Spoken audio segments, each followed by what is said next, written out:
And we're live. What's up, seekers and Sumaniacs? It's your Coach Sum, and here it is, this webinar that I promised called Supgrade, also known as a supreme upgrade or a super upgrade, or a dude that says what's up and gets graded on it.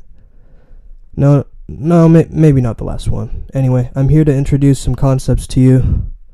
I'll be discussing transformation, awareness, some bizarre concepts like truth. What is truth? What is duality? Of course, underlying these themes and concepts will be the underlying abundance theory and why it's important to ask for help. Now, I know what you've been told here on this upgrade journey.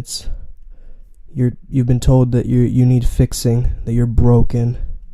Maybe you're an artist and so society wants you to be this tortured soul.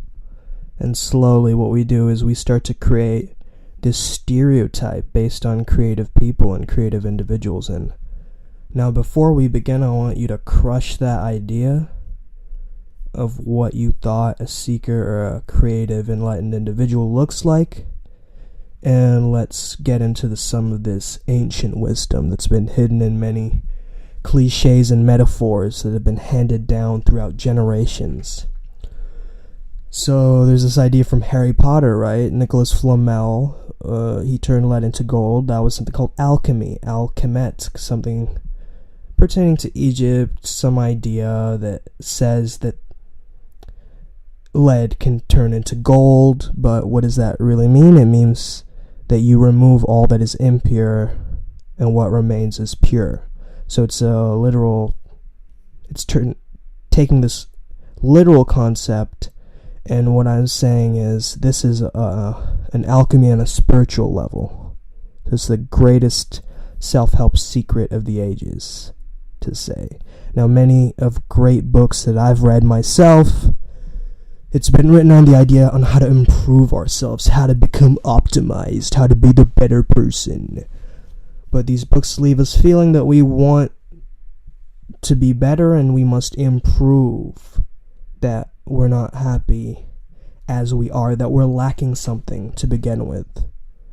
This leads us on an endless, often futile pursuit of perfection, and we may try many ways or methods and techniques to improve ourselves, only to find that none of this works, which can only end up with frustration and maybe wonder, what are we doing wrong, or what's wrong with us.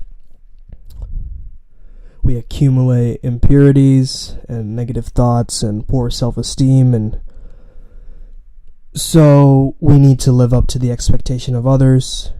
And what my teaching does is I want you to return to that innocent, childlike sensibility that you once had, the true you, the trill self, I like to call it.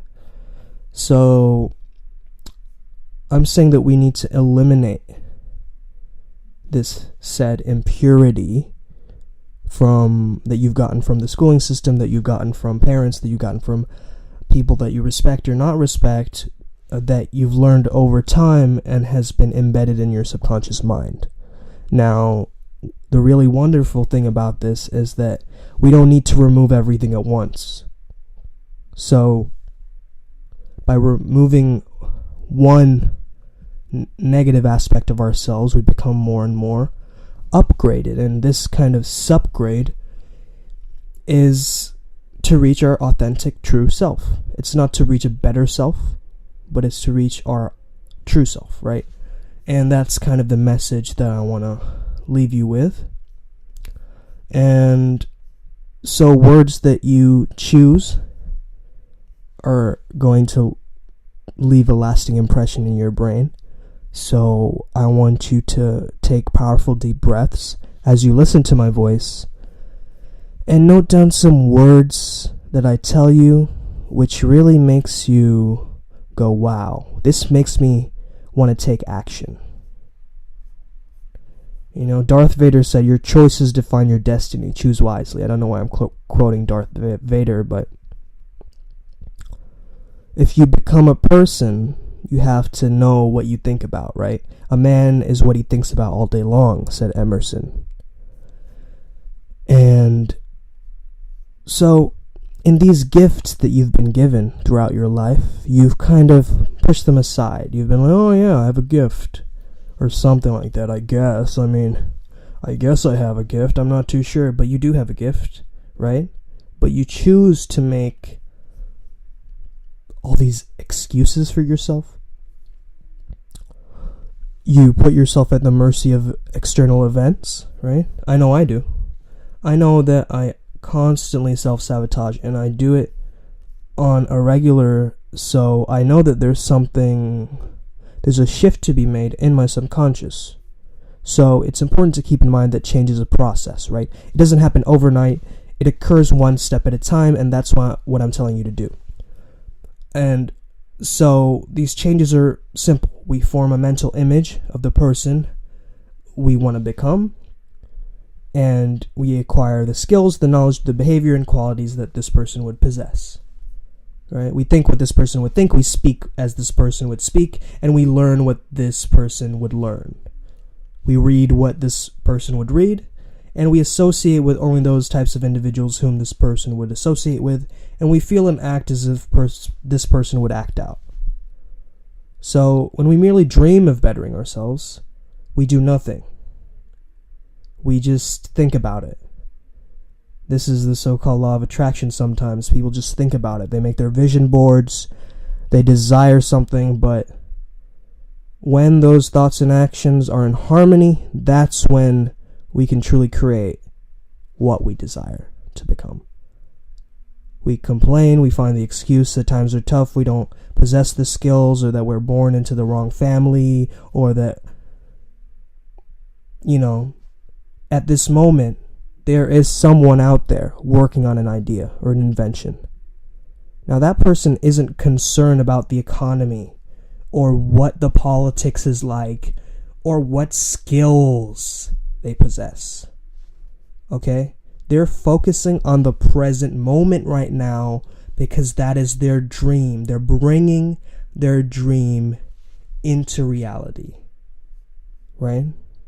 They're making that gap between dream and reality closer together.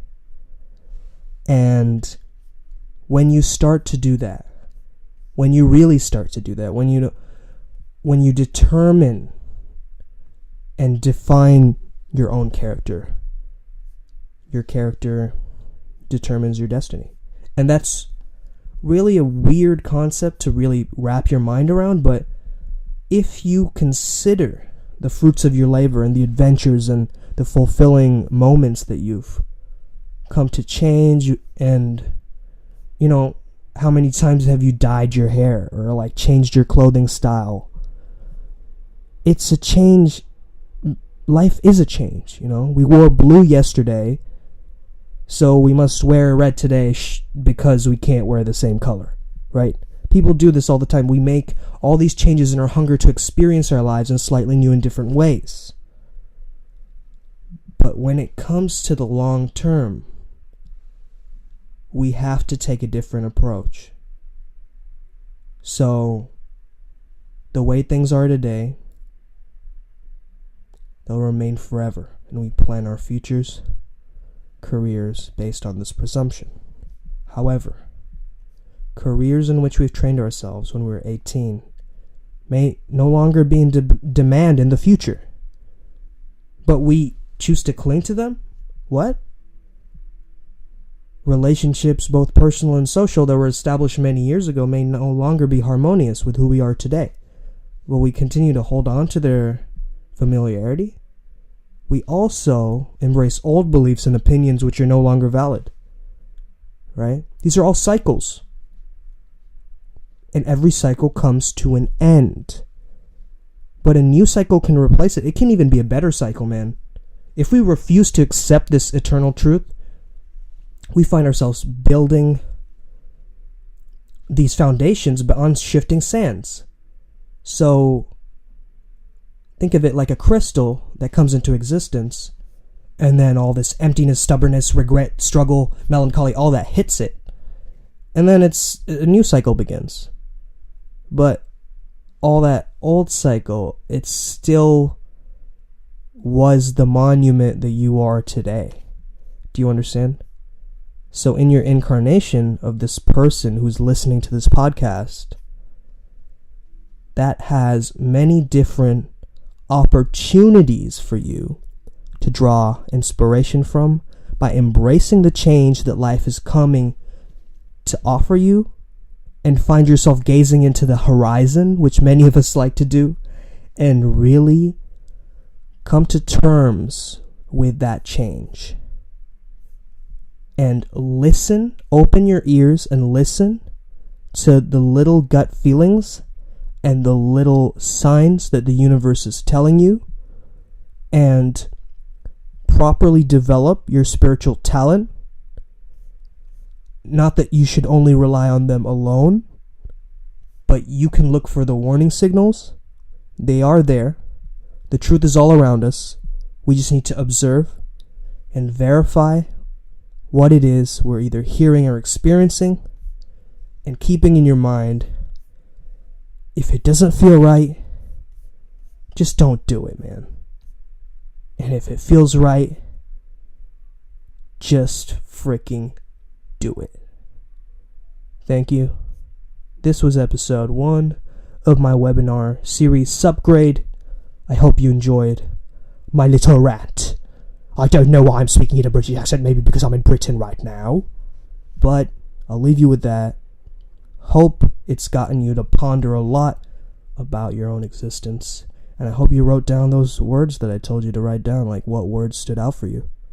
And maybe you can reflect on a little bit of that. Yeah? Maybe a bit of self-awareness? Sprinkle self-awareness on you? Pow. Yeah. Alright, I'll leave you with that.